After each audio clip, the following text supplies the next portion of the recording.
Hello student.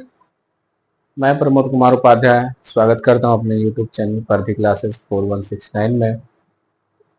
आज physics class 10th में उत्तल लेंस द्वारा प्रतिबिंब का बनना चल रहा था। पिछले वीडियो में हमने आपको तीन कंडीशन बता दिए थे, तीन स्थितियां बता दी थी। पहली स्थिति जब वस्तु अनंत पर है, दूसरी स्थिति जब वस्तु अनंत और 2f1 के बीच में है, तीसरी स्थिति जब वस्तु 2f1 पर है। अब चौथी स्थिति है जब वस्तु 2f1 और f1 के बीच में स्थित है। तो चौथी स्थिति लिखेंगे कि जब वस्तु 2f1 और f1 के मध्य स्थित है। ये चौथी कंडीशन है। अब बनाते हैं एक अच्छा सा उत्तल लेंस, और इस उत्तल लेंस में ये हो गया उत्तल लेंस, यह इसका मुख्य अक्ष हो गया। इसका नाम दे देते हैं, ये L1 है, ये L2 है, ये इसका मुख्य अक्ष है, मुख्य अक्ष। वस्तु कहाँ पर स्थित है? वस्तु स्थित है, ये प्रकाशिक केंद्र हो गया बीच में, ये पॉइंट वस्तु है। ये मान लीजिए F1, ये मान लीजिए 2f1 हो गया, ये F1 हो गया। वस्तु स्थित है F1 और 2f1 के बीच में। वस्तु का नाम है AB। एक किरण चली मुख्य अक्ष के समांतर, अपवर्तित हुई, फोकस से निकल गई। यह कौन सा है? Focus F2। दूसरी किरण है, दूसरी किरण, पहली किरण चली कहां से? पहली किरण चली है मुख्य अक्ष के समांतर, दूसरी किरण जा रही है, दूसरी किरण जा रही है प्रकाशिक केंद्र से।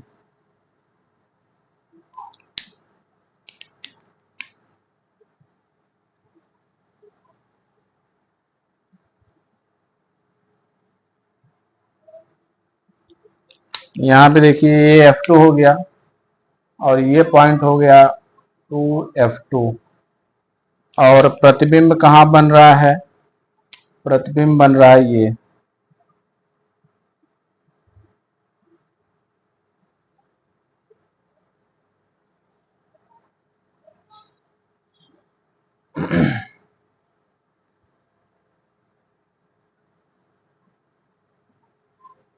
देखिए उत्तल लेंस, वस्तु AB F1 और 2f1 के बीच में स्थित है। देखिए समझिए, लेंस L1 L2 लेंस, वस्तु कहां पर है? F1 और 2f1 के बीच में। कौन सी वस्तु है? AB। एक किरण चली, कहां से जा रही है? ये किरण जा रही है मुख्य अक्ष के समांतर, परावर्तित हुई और परावर्तित होकर द्वितीय फोकस से होकर निकल गई। दूसरी किरण जो प्रकाशिक केंद्र से होकर जा रही है, यह निकल गई सीधी, बिना अपवर्तित हुए। यह दोनों अपवर्तित किरणें कहाँ मिल रही हैं? इस पॉइंट पर मिल रही हैं। ये जो लाइन है, ये मुख्य अक्ष बोले हैं इसको। अब प्रतिबिंब कहाँ बना? प्रतिबिंब बना 2f1 और कहीं उधर लास्ट में अनंत होगा, तो 2f2 और अनंत के बीच में प्रतिबिंब बना। तो लिखते हैं कि जो प्रतिबिंब है, प्रतिबिंब 2f2 और अनंत के मध्य बनता है। प्रतिबिंब 2f2 और अनंत के मध्य बनता है। तो इस कंडीशन में प्रतिबिंब कहां बनेगा, 2f2 और अनंत के मध्य में। कैसा प्रतिबिंब बनता है, प्रतिबिंब बनता है वास्तविक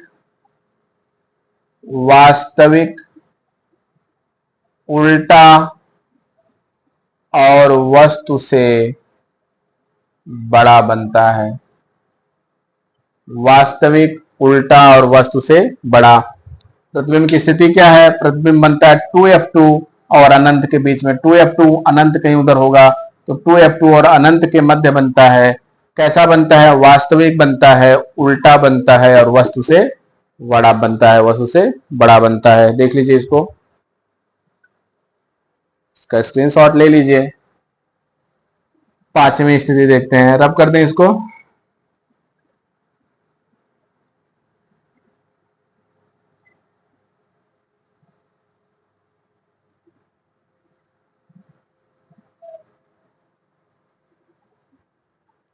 पांचवी स्थिति देखिए,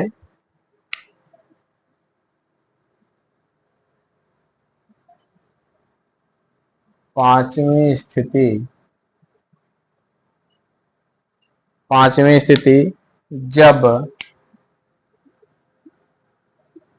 वस्तु F1 पर स्थित है, जब वस्तु F1 पर स्थित है। F1 के लिए बनाते हैं, ये हो गया अच्छा सा एक लेंस, उत्तल लेंस, और इसके मध्य से चला गया मुख्य अक्ष। अब थोड़ा सा nomenclature, F1, 2f1, L1, L2। वस्तु कहाँ पे है, वस्तु है F1 पर। वस्तु कहाँ पर है, F1 पर। यहां से किरण जाएगी मुख्य अक्ष के समांतर और अपवर्तित होके कहां से निकलेगी, द्वितीय फोकस से। ये हो गया हमारा द्वितीय फोकस F2 और यहां पर हो गया 2f2। तो एक किरण तो चली ऐसे निकल गई, और दूसरी किरण ये हवा हो गया प्रकाशिक केंद्र। दूसरी किरण चलेगी प्रकाशिक केंद्र से,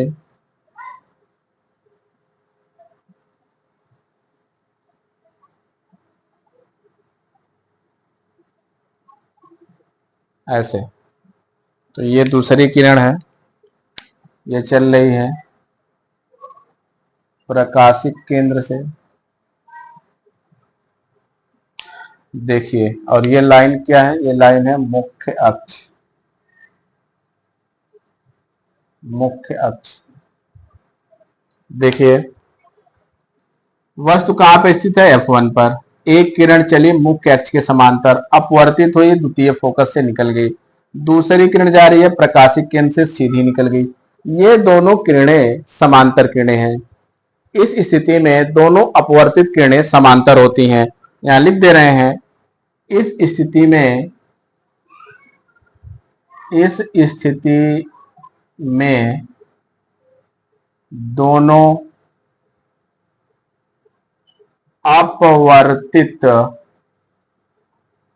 दोनों अपवर्तित किरणें समांतर होती हैं, अतः अनंत पर मिलेंगी। अनंत पर मिलेंगी। तो इस स्थिति में दोनों अपवर्तित किरणें समांतर होती हैं। देखिए, दोनों किरणें समांतर जा रही हैं तो अनंत पर मिलेंगी। और जब किरणें अनंत पर मिलेंगी तो प्रतिबिंब भी अनंत पर बनेगा। तो प्रतिबिंब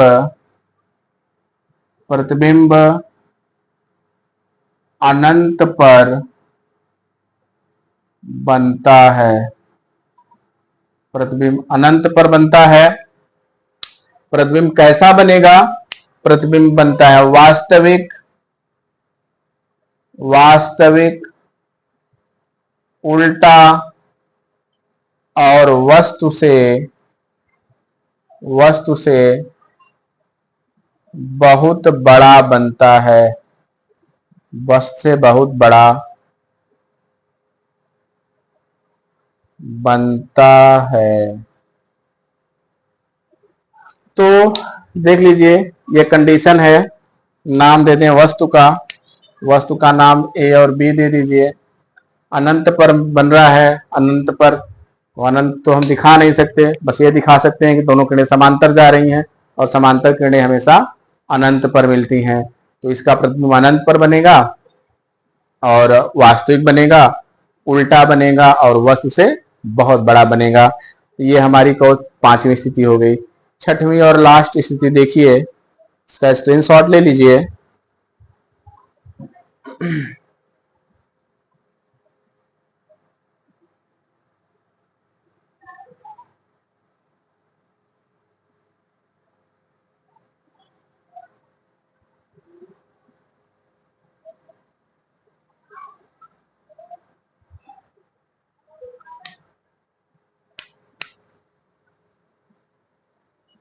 छठवीं स्थिति,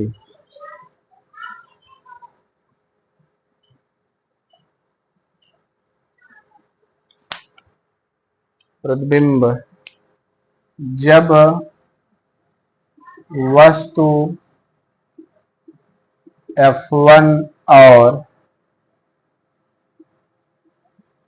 प्रकाशिक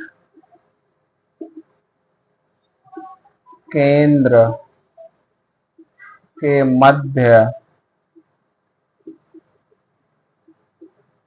स्थित है। यह कंडीशन है, जब वस्तु F1 और प्रकाशिक केंद्र के मध्य स्थित है। छठवीं स्थिति देखिए, इसको बनाते हैं।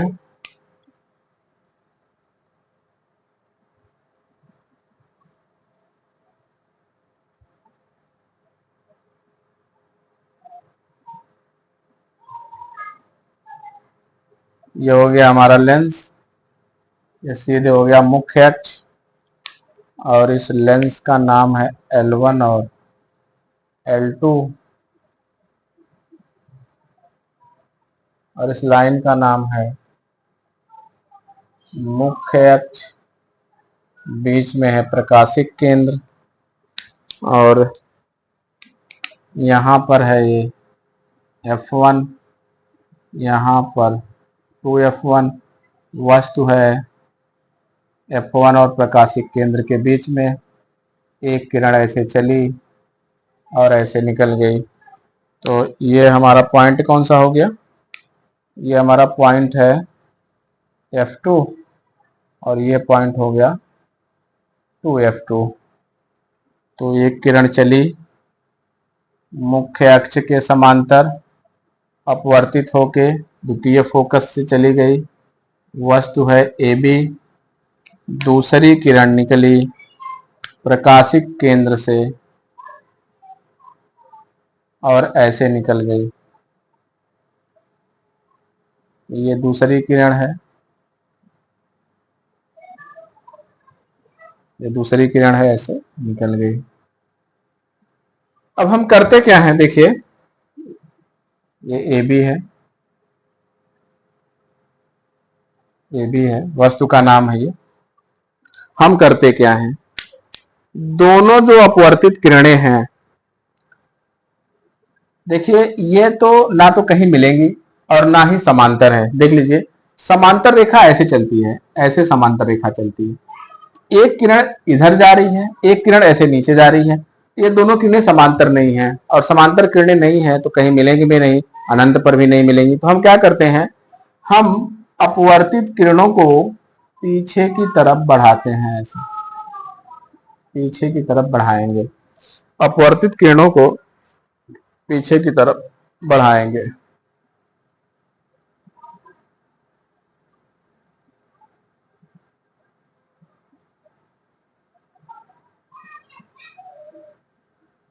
ऐसे, और यहाँ पर एक प्रतिबिंब बनेगा।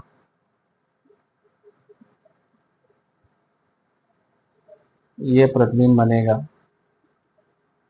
ए डैश बी डैश, तो ये प्रतिबिंब बन गया।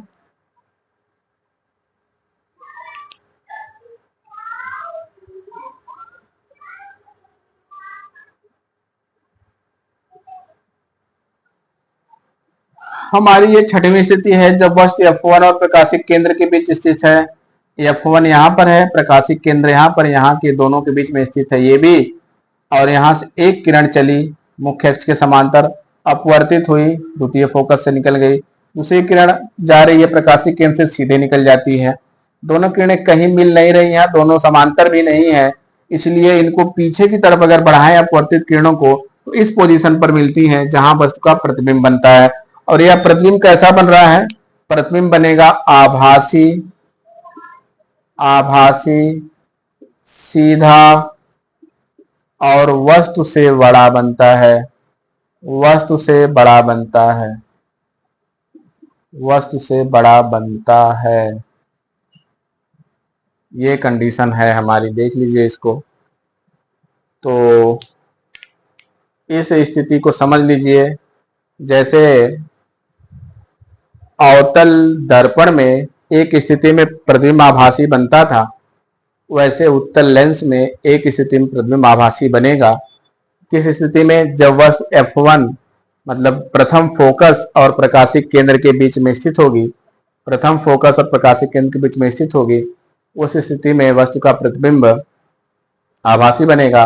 आभासी प्रतिबिंब सीधा बनता है, और वस्तु यह प्रतिबिंब सीधा और वस्तु से बड़ा भी बन रहा है, और आभासी बन रहा है, सीधा बन रहा है, वस्तु से बड़ा बन रहा है।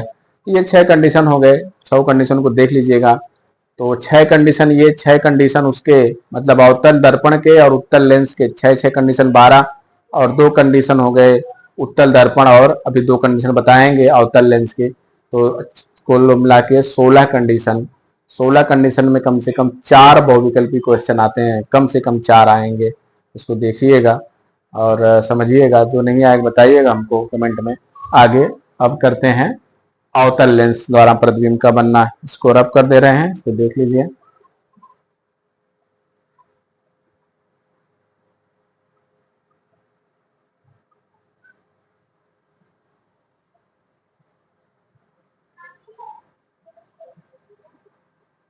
ये हो गया अवतल लेंस खत्म। अब अगला कंडीशन है अवतल लेंस।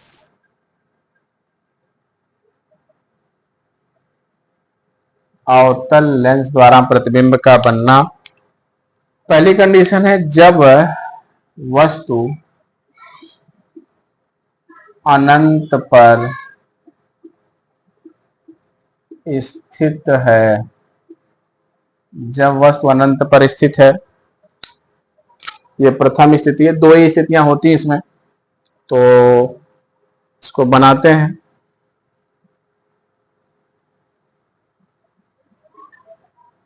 अवतल लेंस क्या होता है? किनारों पर मोटा होता है और बीच में पतला होता है। किनारों पर मोटा और बीच में पतला होता है। ये हो गया अवतल लेंस या सीधी रेखा। सीधी रेखा जानी गई है क्या होता है? मुख्य अक्ष होता है, बीच में प्रकाशिक केंद्र होता है इसके। ये L1 है और ये L2 है। ये हमारा हो गया अवतल लेंस। अनंत पर अगर वस्तु है तो प्रकाश की किरणें कैसी चलेंगी? प्रकाश किरणें समांतर आएंगी, प्रकाश की किरणें समांतर चलेंगी। ये किरणें समांतर हैं, और हमने मान लिया है कि ये समांतर किरणें जो हैं वह मुख्य अक्ष के भी समांतर हैं, मुख्य अक्ष के भी समांतर हैं। तो ये मुख्य अक्ष हमारा है, ये बड़ी सी जो लाइन है मुख्य अक्ष है। अब अपवर्तन कैसे होता है? अपवर्तन इसका, ये किरणें जो अभी मुख्य अक्ष के समांतर निकली हैं, मुख्य अक्ष के समांतर निकली हैं, ये आपस में भी समांतर हैं और मुख्य अक्ष के भी समांतर हैं ये किरणें। तो इनका अपवर्तन दिखाते हैं, ऐसे हो जाएगा, ऐसे हो जाएगा इनका अपवर्तन, दूसरे से दिखा रहे हैं, और ऐसे हो जाएगा, ऐसे हो जाएगा अपवर्तन, इनका ये अपवर्तन है। इनके इस अपवर्तन से तो कोई प्रतिबिंब बनेगा नहीं, इसलिए इनको पीछे की तरफ बढ़ाते हैं।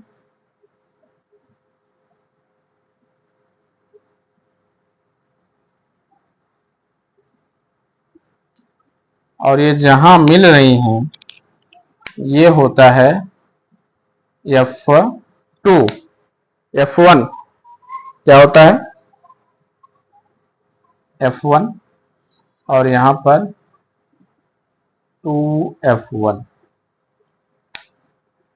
अब समझिए, उत्तल लेंस इसके पहले जो पढ़ाए थे, जब वस्तु अनंत पर थी तो अनंत से आने वाली समांतर किरणें अपवर्तन के बाद द्वितीय फोकस पर मिलती हैं। बहुत समझने वाली बात है कि उत्तल लेंस में जब वस्तु अनंत पर थी, उस कंडीशन पे जब प्रतिबिंब बना तो वह द्वितीय फोकस पर बना, और अवतल लेंस में जब अनंत पर वस्तु है, समांतर किरणें आ रही हैं, तो जो अपवर्तन के पश्चात, अपवर्तन तो हो नहीं रहा है, अपवर्तन तो हो रहा है लेकिन वो अपवर्तित किरणें कहीं मिल नहीं रही हैं। अपवर्तन हो रहा है लेकिन अपवर्तित किरणें कहीं नहीं मिल रही हैं, हम उनको जबरदस्ती मिलाते हैं। कैसे मिलाते हैं? वो अपवर्तित किरणों को पीछे की तरफ बढ़ाते हैं, तो वो सभी जब पीछे की तरफ बढ़ती है तो एक जगह इकट्ठा होती है, एक जगह मिलती है, हमको दिखता है कि एक जगह मिल रही हैं, क्योंकि ये अपसारी लेंस होता है। अपसारी में किरणें फैल जाती हैं, तो हम उनको पीछे, अपवर्तित किरणों को पीछे की तरफ बढ़ाते हैं और बढ़ा के देखते हैं तो वो प्रथम फोकस पर मिल रही हैं, और वहां पर उत्तल लेंस में द्वितीय फोकस पर। ये दोनों में डिफरेंस है। यहाँ पर किरणें मिलती हुई प्रतीत होती हैं क्योंकि आभासी प्रतिबिंब बनता है, वहां पर किरणें मिलती हैं वास्तविक में, यहाँ पर मिलती हुई प्रतीत होती हैं। ये दोनों में डिफरेंस है। कहां पर मिल रही हैं? F1 पर। इसको समझिए चित्र को देखकर।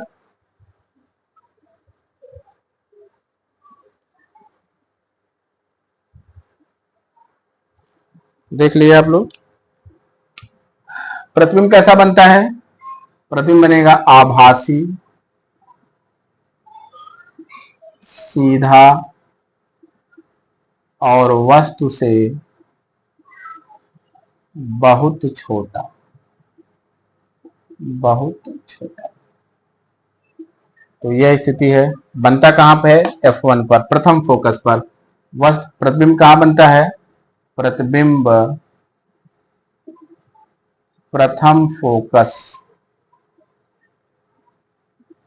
F1 पर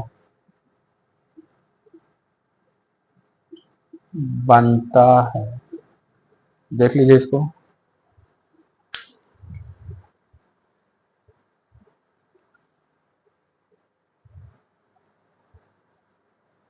रब कर दें इसको। दूसरी स्थिति देखें।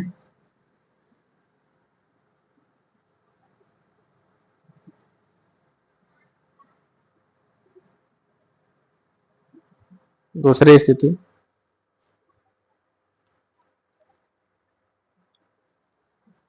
जब वस्तु अनंत के अलावा कहीं पर भी हो, जब वस्तु अनंत और प्रकाशिक केंद्र के मध्य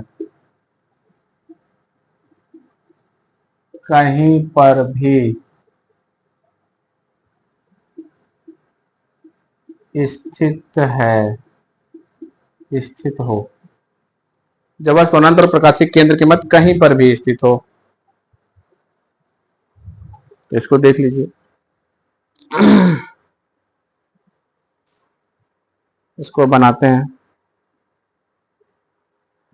एक सुंदर सा अवतल लेंस बनाएंगे।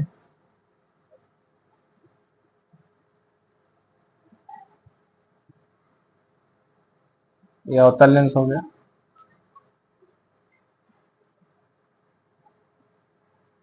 ये हो गया इसका मुख्य अक्ष, मुख्य अक्ष। ये L1 L2, ये मान लीजिए F1 है, ये 2F1 है। वस्तु को कहीं पर स्थित कर दीजिए, अनंत अगर इधर कहीं है तो अनंत के अलावा कहीं पर भी स्थित कर दीजिए, तो प्रतिबिंब कहाँ बनेगा? देखिए हम वस्तु को यहीं कहीं ले रहे हैं, यहीं पे ले रहे हैं वस्तु को।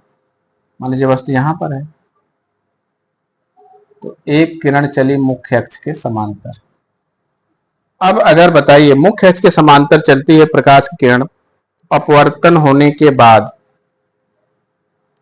यह अपवर्तन हो गया इसका, तो अपवर्तन होने के बाद इस किरण को हम पीछे की तरफ बढ़ाते हैं तो हमको दिखता है यह किरण आ रही है प्रथम फोकस से, यह हमको आभास होता है, इसलिए यह आभासी लेंस है। और दूसरी किरण चलती है, जा रही है, दूसरी किरण जा रही है कहां से? प्रकाशिक केंद्र से। दूसरी किरण जा रही है प्रकाशिक केंद्र से। ये लाइन हो गई, ऐसे निकल गया, और यहां पर ये डबल एरो ऐसे निकल गया। अब ये दोनों अपवर्तित किरणें, इसको पीछे की तरफ बढ़ाया और ये किरण जो गई सीधे निकल गई, ये कहाँ मिल रही हैं? ये दोनों मिल रही हैं इस पॉइंट पर, और यहाँ पर इसका प्रतिबिंब बन रहा है। ये इसका प्रतिबिंब, मान लीजिए वस्तु ए बी है तो प्रतिबिंब हो जाएगा ए डैश बी डैश। ध्यान से समझिए, अवतल लेंस वस्तु अनंत के अलावा कहीं पर स्थित है, हमेशा उसका जो प्रतिबिंब बनेगा वो प्रकाशिक केंद्र और प्रथम फोकस के बीच बनता है। सामने दिख रहा है ये प्रकाशिक केंद्र और ये प्रथम फोकस, और प्रतिबिंब बन रहा है यहीं पर। तो आप अनंत के अलावा वस्तु को कहीं पर रख दीजिए, अनंत और प्रकाशिक केंद्र के बीच में हमेशा प्रतिबिंब बनेगा प्रथम फोकस और प्रकाशिक के बीच में। इसको लिखते हैं कि प्रतिबिंब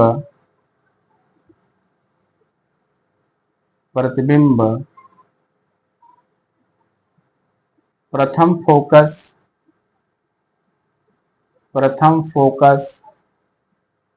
और अनंत, प्रथम फोकस और प्रकाशिक केंद्र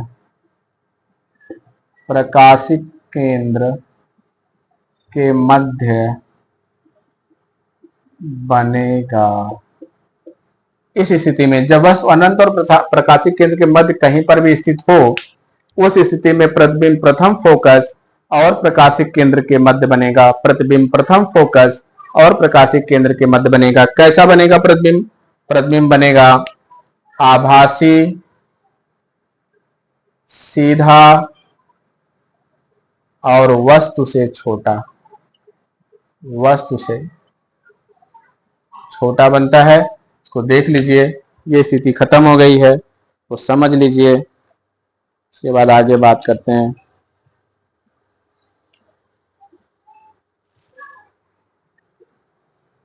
खत्म करते हैं इसको।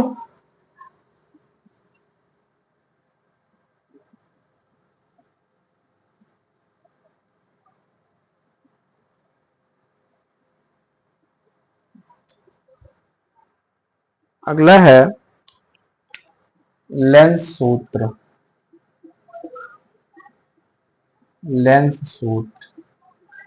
इसका डेरिवेशन नहीं है, बस सूत्र है, उस पर कुछ आपको न्यूमेरिकल आएंगे। 1/f बराबर 1/v माइनस 1/u। f क्या है? फोकस दूरी। v क्या है? प्रतिबिंब की दूरी। कहां से? प्रकाशिक केंद्र से, सब प्रकाशिक केंद्र से हैं। और u क्या है? वस्तु, या इसको बोलते हैं बिंब की दूरी। कहां से? प्रकाशिक केंद्र से। देखिए लेंस सूत्र, दर्पण सूत्र आपको याद होगा, दर्पण सूत्र हम लिखाए थे 1/f बराबर 1/v प्लस 1/u। अंतर देखिए, छोटा सा अंतर है, जहां यहाँ पर माइनस है वहां प्लस है, बस इतना सा अंतर है दर्पण सूत्र और ये लेंस सूत्र। तो दर्पण सूत्र हम आपको बता चुके थे, तो फिर कुछ न्यूमेरिकल भी करवा चुके थे। तो ये दर्पण सूत्र, ये हमारा लेंस सूत्र हो गया। इस पर कुछ जब न्यूमेरिकल आएंगे तो आगे बात होगी कौन सा प्लस लेना है कौन सा माइनस, वस्तु कहाँ पर है, प्रतिबिंब कहाँ बन रहा है, फोकस दूरी है कैसी, उस स्थिति में बात करेंगे। लेकिन एक बात समझ लीजिए कि उत्तल लेंस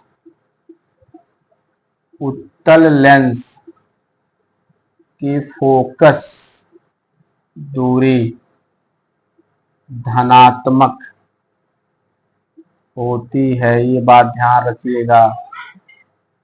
और अवतल लेंस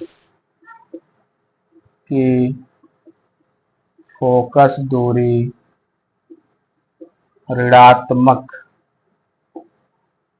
होती है, ये बात ध्यान रखिएगा। जब आप सवाल लगाएंगे प्रश्न न्यूमेरिकल, तो उत्तल लेंस की फोकस दूरी को धनात्मक और अवतल लेंस की फोकस दूरी को ऋणात्मक आप यूज करेंगे, इसको लेंगे तब क्वेश्चन लगाएंगे। आगे हम जब क्वेश्चन लगाएंगे तो बताएंगे, ना नोट कर लीजिए। रब कर दें इसको।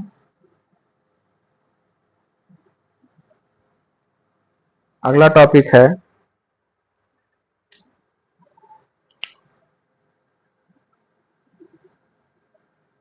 लेंस द्वारा आवर्धन। लेंस द्वारा आवर्धन, इसकी परिभाषा लिख रहे हैं। देखिए, लेंस द्वारा बने किसी लेंस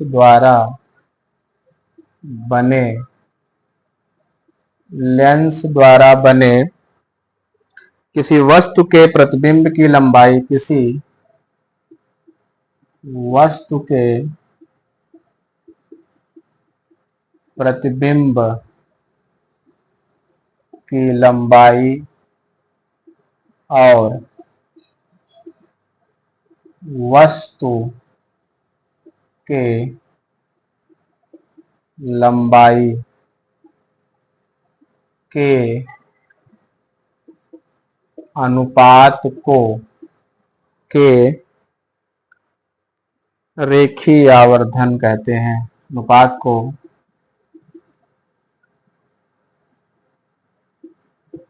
रेखीय आवर्धन कहते हैं। तो देखिए, ये आप दर्पण में भी समझ चुके थे। जैसे यहाँ पर ये लेंस हो गया, कौन सा, उत्तल लेंस। ये कौन सा लेंस हो गया, अवतल लेंस। तो ये उत्तल लेंस हो गया, ये अवतल लेंस हो गया।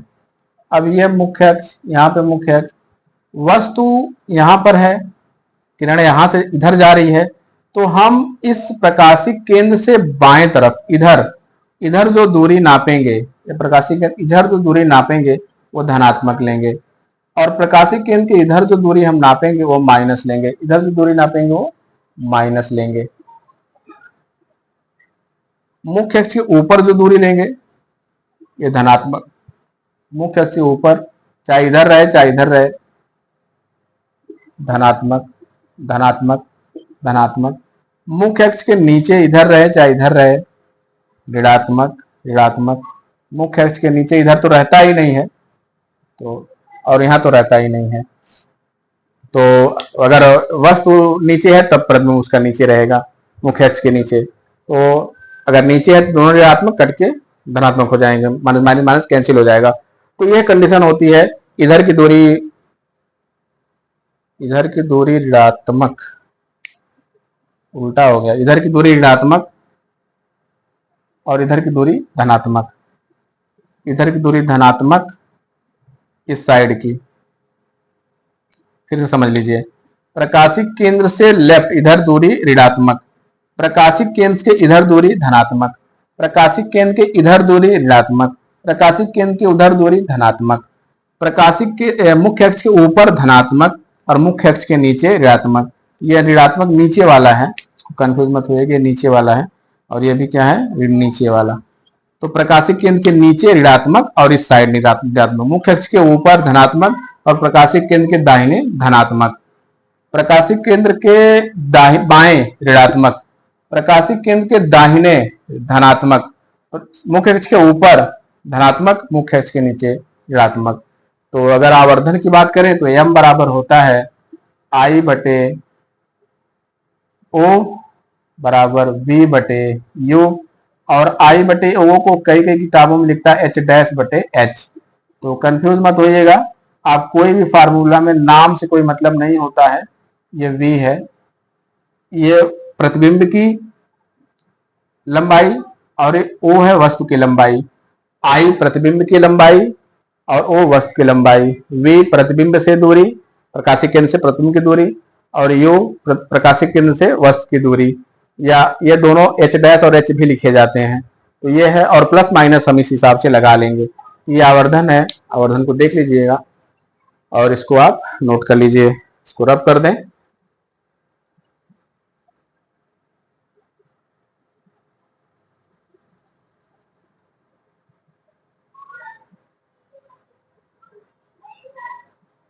एक टॉपिक और है, लास्ट टॉपिक बचा इस चैप्टर का,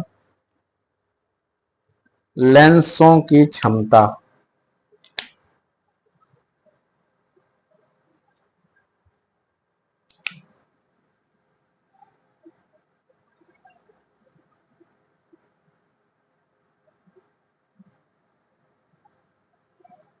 लेंसों की क्षमता देख लीजिए।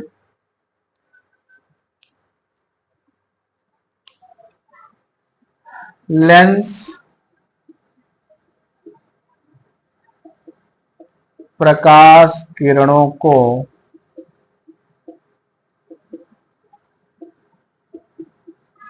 जितना अधिक अभिसारित या अपसारित अभिसारित या अपसारित करता है, अभिसारित या अपसारित करता है, उसकी क्षमता उतनी ही, उसकी क्षमता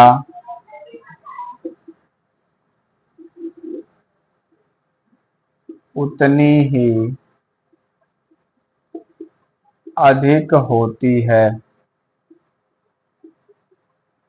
अभिसारित मतलब एक जगह इकट्ठा कर देना, अपसारित मतलब फैला देना। दूसरे भाषा में अगर कहें, दूसरे शब्दों में कहें, भाषा नहीं दूसरे शब्दों में कहें तो, भाषा तुम्हारी हिंदी है, दूसरे शब्दों में कहेंगे तो प्रकाश लेंस द्वारा जितना अधिक मुड़ जाए, या लेंस द्वारा प्रकाश, या लेंस प्रकाश को जितना अधिक मोड़ पाए, जितना अधिक उसका अपवर्तन कर पाए, जितना अधिक उसको विचलित कर पाए, तो जितना अधिक विचलित कर पाएगा उसकी क्षमता उतना ही अधिक होगी। प्रकाश लेंस द्वारा जितना अधिक विचलित हो पाता है, तो लेंस जितना अधिक विचलित कर पाएगा उस लेंस की उतनी उसकी क्षमता हो जाएगी। और इसको P से डिनोट करते हैं। P बराबर होता है 1/f मीटर में, और अगर P बराबर होगा 100/f तो होगा ये सेंटीमीटर में। तो इसका मात्रक यहाँ तो लिखेंगे क्या, मात्रक हो जाएगा f दूरी है, या तो इसको लिखेंगे प्रति मीटर, या इसको लिखते हैं डायोप्टर। डायोप्टर अगर सेंटीमीटर में तो ऊपर 100 लगा दीजिए, 100/f तो सेंटीमीटर में हो जाएगा, 100/f सेंटीमीटर में। तो ये हो गया लेंस की क्षमता। कोई लेंस प्रकाश को जितना अधिक मोड़ पाए, जितना अधिक विचलित कर पाए, उसकी क्षमता उतना ही अधिक होती है। या प्रकाश लेंस द्वारा प्रकाश को अभिसारित और अपसारित करने की घटना को लेंस की क्षमता कहते हैं। तो ये हो गया लेंस की क्षमता। अब ये टॉपिक खत्म हो गया है लेंस की क्षमता वाला। एक कोई टॉपिक और बचा था लगता है।